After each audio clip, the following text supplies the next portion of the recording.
कि अल्लाह के नाम से शुरू, जो बहुत रहम वाला, बहुत मेहरबान है। जब बच्चा अल्लाह को रहमान कहता है, अल्लाह फरिश्तों से फरमाता है, फरिश्तों अगर कब्र में इसके बाप पे अजाब हो रहा है तो उस अजाब को उठा लो। जोर से बोलिए सुभान अल्लाह। अल्लाह फरमाता है फरिश्तों अगर अजाब होता है तो उठा लो। फरिश्ते कहते मौला उसने तो बड़े बड़े गुनाह किए। अल्लाह फरमाता है जिसने दुनिया में ऐसी औलाद छोड़ दी है जो मुझको रहमान कह के पुकारती है, मुझे हया आती है कि मैं उस बाप को अजाब दूं जिसके बच्चे मुझको रहमान कह के पुकारते हैं। बड़े अजीम है ये बच्चे जो यहाँ आके पढ़ते हैं, और बहुत अजीम है वो जो सिखाते हैं। मेरे नबी ने फरमाया अल माहिरु बिल कुरान मा सफरतिल किरामिल बररा। कुरान का माहिर, कुरान का इल्म रखने वाला जन्नत में मुअज़्ज़ज़ लोगों के साथ होगा। और वो लोग जो माल देकर मदरसा चलाते हैं, सुनो ये सुन्नत मुस्तफ़ा भी है, सुन्नत फारूकी भी है, सुन्नत सिद्दीकी भी है, सुन्नत उस्मानी भी है, सुन्नत मुर्तज़वी भी है। बोलिए सुभान अल्लाह। सुन्नत सहाबा भी है। मेरे आका के पास कुछ सहाबा आते थे, गरीब सहाबा। उन्होंने ज़िंदगी का एक ही मकसद बना लिया था, सुबह भी हुजूर की खिदमत में, शाम भी हुजूर की खिदमत में।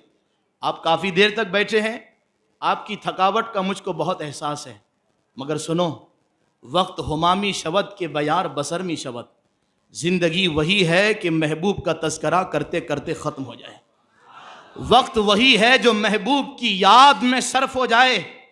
सुने सहाबा कौन थे, क्या बात अल्लाह ने उनके अंदर देखी थी कि अल्लाह ने फरमाया वकुल्लम वअदल्लाहुल हुस्ना। मैंने मुस्तफ़ा के हर सहाबी से जन्नत का वादा कर लिया है। सहाबा के अंदर कौन सी ऐसी बात थी कि अल्लाह ने फरमाया रदियल्लाहु अन्हुम वरदू अन। मेरे नबी के सहाबा तुम तो मुझसे राजी हो ही, कमाल तो यह है कि मैं ऐलान कर रहा हूं मैं तुमसे खुश हूं। सहाबा के अंदर कौन सी ऐसी बात थी, तो सुने सहाबा, यूं तो हर सहाबी को शौक था इल्म का, मगर वो सहाबा जिनको असहाबे सुफ़ा कहा जाता है, वो हमेशा हुजूर के पास आके बैठे रहते थे। खाना ना मिले कोई बात नहीं, पानी ना मिले कोई बात नहीं। हजरत अबू हुरैरा कहते हैं भूख की वजह से हमको कभी कभी पेट पर पत्थर भी बांधना पड़ता, मगर हर सहाबी की यही ख्वाहिश होती थी कि यार पानी ना मिले चलेगा, खाना ना मिले चलेगा। महबूब की बातों को सुन के ही दिल भर जाता है। सहाबा को जब भूख प्यास लगती थी और खाने पीने के लिए घर में कुछ नहीं होता था, तो वो एक दूसरे से कहते थे अगर भूख मिटानी है तो चलो हुजूर को देख के आते हैं, अगर प्यास मिटानी है तो चलो हुजूर को देख के आते हैं। वो हमेशा हुजूर के पास बैठे रहते थे। और मैं कुर्बान जाऊं सहाबा पर, आज अगर इस सुन्नत पर अमल हो जाए तो हर इलाके में एक मदरसा चल सकता है, हर इलाके में एक मकतब चल सकता है। लोगों इस सुन्नत सहाबा को जिंदा करो। सहाबा दोपहर के खाने के लिए भी पैसे निकालते थे, रात के खाने के लिए भी पैसे निकालते थे, लेकिन उनकी तिजारत से जो फायदा उनको होता था, हर सहाबी ने कुछ हिस्सा इसलिए निकाल लिया था कि नबी के दर पे जो असहाबे सुफ़ा हैं, हमें कुछ मिले कि ना मिले हम भूखे रह जाएंगे, मगर असहाबे सुफ़ा तक उनका हिस्सा पहुंचना चाहिए। वो लोग बड़े खुशनसीब हैं जो सहाबा की सुन्नत पे अमल कर रहे हैं, बड़े खुशनसीब हैं। और आज जब हमारे जवानों को कलमा तक याद नहीं रहा, मैं इसी भेवंडी की बात कर रहा हूं ताकि आप थोड़ा सा जाग जाएं। निकाह पढ़ाने हम लोग जाते हैं, अजराह गीबत नहीं, अजराह इस्लाह कह रहा हूं। आंखें थोड़ी सी खुले ना कि किस माहौल में जी रहे हैं हम, और जिन मदरसे के बच्चों को हम उतनी अहमियत नहीं देते जितनी अहमियत स्कूल के बच्चों को देते हैं। लोगों आज समझ लो कि अजमत किसकी ज्यादा है, मकाम किसका ज्यादा बुलंद है। सुनो तवज्जो से, निकाह पढ़ाने के लिए गया एक जगह, भेवंडी की बात कर रहा हूं। जब मैंने गार्डन में प्रोग्राम था, दरख्त की हर टहनी को सजा दिया गया था। सुन रहे हैं आप? दरख्त की हर टहनी को सजा दिया गया था, पूरे रास्ते को सजा दिया गया, स्टेज को भी सजा दिया गया, खाने का भी बड़ा शानदार एहतमाम। निकाह पढ़ाने के लिए जब मैं बैठा तो मैंने कहा चलो ठीक है, निकाह तो पढ़ाएंगे ही, कलमा पढ़ो, कहो ला इलाहा इल्लल्लाह मुहम्मदुर रसूलुल्लाह। बहुत बड़े बाप का बेटा था, मगर जब मैंने कहा ना कलमा पढ़ो, मैं उससे कहता था ला इलाहा इल्लल्लाह और उसकी ज़बान से कोई दूसरी बात निकलती थी, कोई दूसरी बात निकलती थी। मैंने एक बार नहीं, दो बार नहीं, तीसरी बार कोशिश की। मैंने कहा तू अपने आप को उम्मती कहता है, तुझे उस नबी का कलमा तक याद नहीं है? फिर मैंने अलग अलग करके पढ़ाया, पढ़ ला, उसने कहा ला। मैंने कहा अब कह इलाह, उसने कहा इलाह। फिर उसके बाद मैंने कहा कह इल्लल्लाह, फिर भी नहीं कह पा रहा। आप कहेंगे वो एक की बात है। नहीं साहब, जो रातों को इधर उधर घूमते हैं ना, पकड़ के पूछ लीजिएगा, कुछ नहीं याद है उनको। हमेशा याद रखना इस बात को, जो जवान जीते जी कलमा ना पढ़ सका, मौत के वक्त क्या कलमा पढ़ सकेगा? वो कब्र में हुजूर को देख के क्या कलमा पढ़ सकेगा? और अगर मरते वक्त कलमा नसीब ना हुआ तो ये दौलत बेकार है, ये अंबार दौलत के बेकार हैं, सब बर्बाद है। लोगों दौलत के पीछे भागते हो। सुनो, अब सूरह जो मैंने पढ़ी है ना, उसका तर्जमा करता हूं और बात खत्म करता हूं। अल्हाकुमुत तकासुर, ये सूरह तो आप में से अक्सर लोगों को याद है। अल्लाह फरमाता है माल की तलब ने तुमको धोखे में रखा, मुझसे दूर कर दिया, इतना दूर कर दिया हत्ता जुर्तुमुल मकाबिर, जब तक कब्रों का मुंह नहीं देखा तुमने तब तक मुझसे करीब नहीं आए, दौलत के पीछे ही भागते रहे। अल्लाह फरमाता है अभी होश नहीं आया? कल्ला सौफ तालमून, बहुत जल्दी जान जाओगे। सुम्मा कल्ला सौफ तालमून, हाँ हाँ गाफिल बहुत जल्दी जान जाएगा। इमाम हसन रदी अल्लाह ताला, मौत का वक्त आया, दाढ़ी पकड़ के सर झुका के रोने लगे।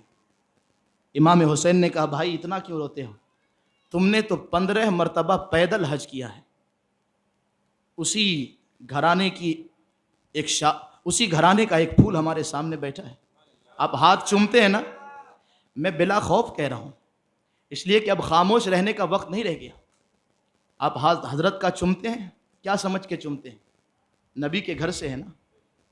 ये वो शख्सियत है ना कि वाह क्या बात रजा इस चमनिस्तान करम की, जोहरा है कली जिसमें हुसैन और हसन फूल। हाथ चूमते हैं ना आप, शायद नजराना भी देते होंगे, है ना? हाँ, नजराना भी दीजिए, हाथ भी चूमिए, लेकिन कभी हजरत से ये भी पूछिए हुजूर मुझको तशहुद याद नहीं है, तशहुद याद करा दीजिए। बोलिए ना सुभान अल्लाह। कभी ना हजरत के पास बैठ के ये भी कहिए हुजूर मैं आपका मुरीद हूं, नमाज में सना ही नहीं आती है मुझको सिखा दीजिए। और सुनो, पीर वही है जो तुम्हारी आखिरत संवार दे, पीर वो है जो तुम्हारे सीने को इल्म से भर दे। सुनो, जिस नबी की औलाद को बरकत वाली जात समझकर उनके हाथों को चूमते हो, ये कौन लोग हैं? इमाम हसन का आखिरी वक्त आया, रोने लगे। इमाम हुसैन ने कहा भाई तुम्हारे इल्म का भी जवाब नहीं, तकवे का भी जवाब नहीं, तुमने तो 3 मरतबा अपनी सारी दौलत को खुदा की राह में दे दिया, 15 मरतबा पैदल हज किए, और तुम्हारी शान तो यह है कि नबी ने फरमाया जन्नती जवानों के सरदार हो, ऐसे बच्चों की तरह बिलक बिलक के रोते हो। इमाम हसन ने कहा सब ठीक है, मुझ पर मौत का वक्त आ चुका है भाई, मैं अब जो देख रहा हूं मैंने कभी नहीं देखा था। मैं इम्तिहान की दुनिया में दाखिल हो रहा हूं। लोगों आएगा वक्त, बहुत जल्दी आएगा, सब समझ में आएगा कि आखिर में कामयाबी क्या है, किसके पीछे भाग रहे हैं। फारूक आज़म की मौत का जब वक्त आया तो आपने फरमाया कि मुझको जो है चेहरे के बल लिटा दो। आपको चेहरे के बल लिटा दिया गया। किसी ने आकर आपकी तारीफ की, आप इतना रोते क्यों हो? हुजूर तो आपसे बहुत खुश थे, आप तो हुजूर के वजीर हो, क्यों इतना रोते हो? फारूक आज़म ने कहा, अगर खुदा ने उमर पर रहम नहीं किया तो अल्लाह जाने मेरा क्या होगा, अल्लाह जाने मेरा क्या होगा। कल्ला सौफ तालमून, जान लोगे, जब मौत का वक्त आएगा तो जान जाओगे। सुम्मा कल्ला सौफ तालमून, अरे हाँ हाँ जान लोगे, बहुत जल्दी जान लोगे, लेकिन कल्ला लौ तालमून इल्मल यकीन, अभी जान लो तो बेहतर है। सुम्मा तरवुन्नहा ऐनल यकीन, जब जहन्नम को अपने सामने जलता हुआ देखोगे तब होश की आंख खुलेगी, कोई फायदा नहीं। सुम्मा लतुसअलुन्ना यौमइदिन अनिन नईम, जब खुदा पूछेगा सवाल तब जवाब दोगे और उस वक्त होश आएगा, कोई बात नहीं, उस वक्त कोई मसला नहीं, उस वक्त तो सबको होश आ जाएगा। मेरे अजीज दोस्तों, बहुत कमी हमारे अंदर, लोहे महफूज की बात करके कोई फायदा नहीं है। मैं आज कहता हूं, लोग कहते हम क्या करें, हम क्या करें। आप कुछ मत कीजिए, हिंदुस्तान में क्या हो रहा है उसकी आप बाद में फिक्र करें, फलस्तीन में क्या हो रहा है दुआ जरूर करें, मगर फिक्र उस वक्त करें जब आपको अपनी फिक्र पहले हो चुकी है। शाम के लिए दुआ जरूर करें, बगदाद के लिए दुआ जरूर करें, लेकिन आप ये बताइए कि 5 वक्त की नमाज जमात से अदा करते हैं? आपको कुरान ठीक से पढ़ना आता है? हलाल हराम की तमीज है? जायज नाजायज जानते हो? अगर नहीं तो पहले ये सीखो, पहले ये सीखो। और अगर इसको सीखे बगैर आगे बढ़े तो सिवाय गुमराही और सिवाय जलालत के कुछ हाथ नहीं आएगा। इस्लाम ने सीढ़ियां रखी है, पहले इस पे चढ़ना है, फिर इस पे चढ़ना है, फिर इस पे चढ़ना है। ख्वाजा साहब ख्वाजा बाद में बने हैं, पहले 35 साल तक बुखारा, समरकंद, निशापुर, इराक के उलमा से इल्म हासिल किए हैं। गौस पाक बाद में बने हैं, पहले 22 साल तक इल्म हासिल किए हैं। और इस तरह से इल्म हासिल किए कि फरमाते हैं खुदा के रसूल के इल्म को हासिल करने के लिए मैंने इतनी तकलीफें उठाई है, अगर उन तकलीफों को पहाड़ पे रख दी जाए तो पहाड़ रेजा रेजा हो जाए, मगर मैंने हासिल किया। इमाम आज़म बाद में बने, पहले आपने फरमाया मैंने 4000 असातिज़ा से इल्म हासिल किया है। बड़ी बात नहीं कहता, हजरत तशरीफ फरमा है। मखदूम अशरफ जहांगीर सिमनानी, मखदूम अशरफ बाद में बने, पहले क़िरात सबा के कारी बने और 15 साल की उम्र में अपने जमाने के और अपने मुल्क के सबसे बड़े आलिम बने। बगैर इल्म के कोई रास्ता नहीं है। सबसे बड़ी दौलत है मेरे अजीज, कद्र कर लो, सीख लो। अगर अपनी कब्र को रोशन करना है, अपनी आखिरत को रोशन करना है, बेशक इन्नमा यख्शल्लाह मिन इबादिहिल उलमा, अल्लाह से वही डर सकता है जिसके दिल में इल्म है, जिसके सीने में इल्म है। और ये सबसे बड़ी दौलत है, ये आखिरी बात कह रहा हूँ आपसे, सबसे बड़ी दौलत है। इमाम आज़म जब पढ़ने गए थे तो दिरहम और दिनार की एक थैली भर के लेके गए। जब पढ़ाई मुकम्मल हो गई तो थैली को ऐसे उलट दिया और दिरहम और दिनार को ज़मीन पे बिखेर दिया और कहा मेरे दोस्तों, इमाम आज़म की बड़ी प्यारी बात याद आई है, इस सुन्नत को ताज़ा कीजिए। इमाम आज़म 400 से ज़्यादा बच्चे जो मदरसे में पढ़ते थे, अकेला उनका खर्च उठाते थे और मदरसे में जाकर हर बच्चे से पूछते रहते थे। ये हमारी तारीख है, हैदरी फ़क्र है ना दौलत उस्मानी है, तुमको असलाफ से क्या निस्बत रूहानी है। कोई निस्बत नहीं असलाफ से, हमको शर्म आनी चाहिए। अगर हमको अपने आप को कादरी कहते हैं, अपने आप को अशरफी कहते हैं, अपने आप को रज़वी कहते हैं, जानते हो इमाम अहमद रज़ा की शख्सियत का नाम है। आला हजरत की जिंदगी का सबसे बड़ा सबक यह है कि सुन्नियों का एक बच्चा भी जाहिल ना रहने पाए, एक बच्चा भी रात दिन मिला के इमाम अहले सुन्नत 1.5 घंटा सोते थे। एक मर्तबा इतना जागे, इतना लिखे कि सदरुल शरिया ने कहा, हुजूर मुझे लगता है आप बीमार हो जाएंगे, आंखें आपकी सुर्ख हो गई है, थोड़ा सा आराम कर लीजिए। मेरे आला हजरत ने जिंदगी भर पांव फैला के नहीं सोया है। क्यों? ऐसे ही 1000 किताबें लिखी, कोई उन्वान छोड़ा है आला हजरत ने? हर आलिम मोहताज आला हजरत के इल्म का। पांव फैला के नहीं सोए पूरी जिंदगी। सदरुल शरिया ने कहा, हुजूर फज्र बाद से लिख रहे हैं, आज पांव फैला के सो जाइए ताकि थोड़ी सी आराम वाली नींद मिल जाए। आला हजरत ने कहा, इमजद अली, अहमद रजा तो कब्र में पांव फैला के सोएगा। दुनिया आराम की जगह नहीं है, यहां लिखते रहो, पढ़ते रहो, पढ़ाते रहो। सदरुल शरिया कहते हैं, ये इसलिए बता रहा हूं ना, इसको मोहब्बत, इसको मोहब्बत। आला हजरत के नारे जरूर लगाएं, मगर जिस रजा ने तुम्हारी खातिर कभी सोया नहीं और रात दिन मिला के सिर्फ 1.5 घंटा सोया, उस रजा के पैगाम की कदर करें। अपनी जायदाद मेरे आला हजरत ने बेच दी थी इल्म के लिए। जब सैयद अल्लामा अब्दुल अली मेरठी को यूके भेजना हुआ, वहां एक मुस्तशरिक से मुनाजरा होना था, तो आपने भेजा तो कहने लगे, हुजूर बहुत पैसे खर्च होंगे, कैसे जाएं? इल्म की कदर करना सीखें और इल्म की अजमत को समझें आला हजरत की जिंदगी से। फरमाया, बेटे जाना तो है, उसने मेरे नबी की जात पर 70 सवाल किए हैं। अहमद रजा अपने लिए जीना हराम समझता है अगर कोई नबी की शान में सवाल करे और उसको अहमद रजा जवाब ना दे। आपने फरमाया, जाओ पैसे की बात करते हो, बुलाओ मुस्तफा रजा को, बुलाओ हामिद मिल्लत को। कहा, बेटे मेरे हिस्से में कितनी जायदाद आती है, हिसाब लगाओ। कहने लगे, हुजूर इतनी। फरमाया, अब्दुल अली मेरे ठीक इस सफर में जितने खर्चे होंगे मेरी जायदाद से निकालो और इनको भेजो और उस गुस्ताख को जाके जवाब दे के आए।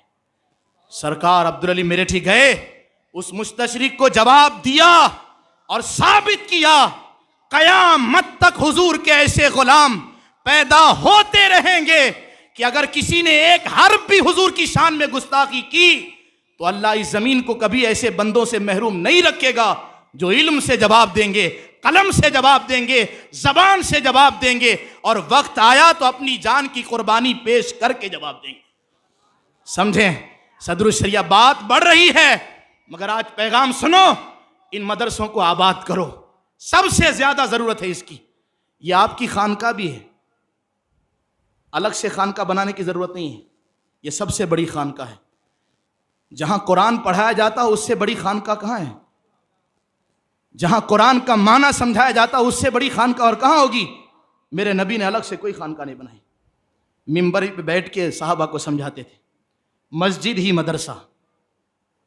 समझो लोगों, हमसे बहुत गलतियां हुई है और अगर ये गलतियां दोहराते रहे तो हम दिन ब दिन सिमट रहे हैं और सिमट जाएंगे, नामो निशान बाकी नहीं रहेगा। सदरुल शरिया कहते हैं, 15 साल आला हजरत की खिदमत में रहा हूं, सिर्फ 2 ही जुमले सुना।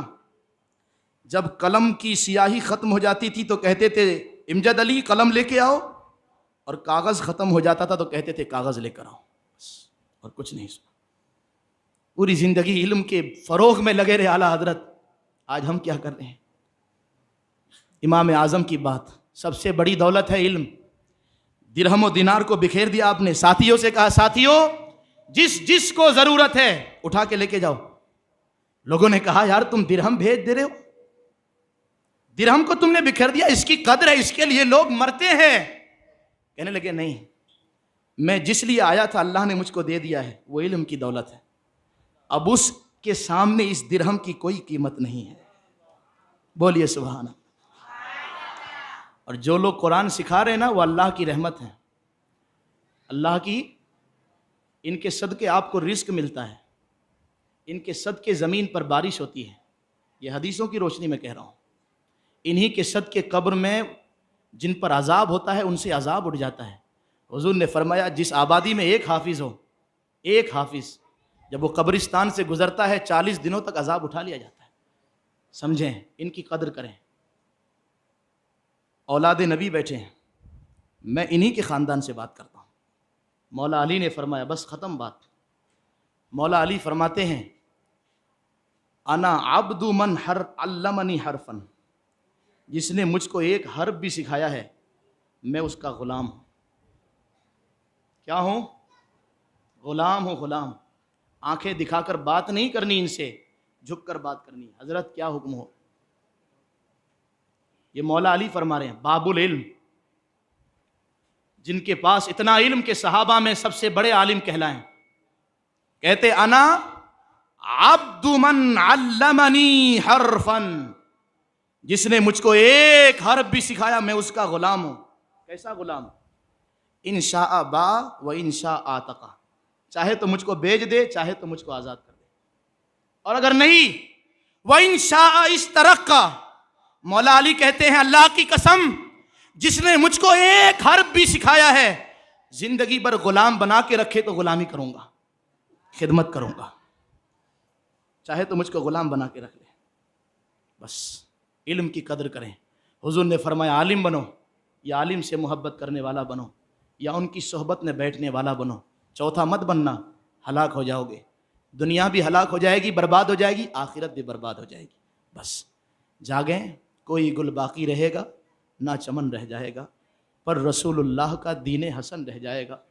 अतलसो कम ख्वाब की पोशाक पर नाजाना हो, इस तने बेजान पर खाकी कफन रह जाएगा, खाकी कफन रह जाएगा। अस्सलामु अलैकुम वरहमतुल्लाह।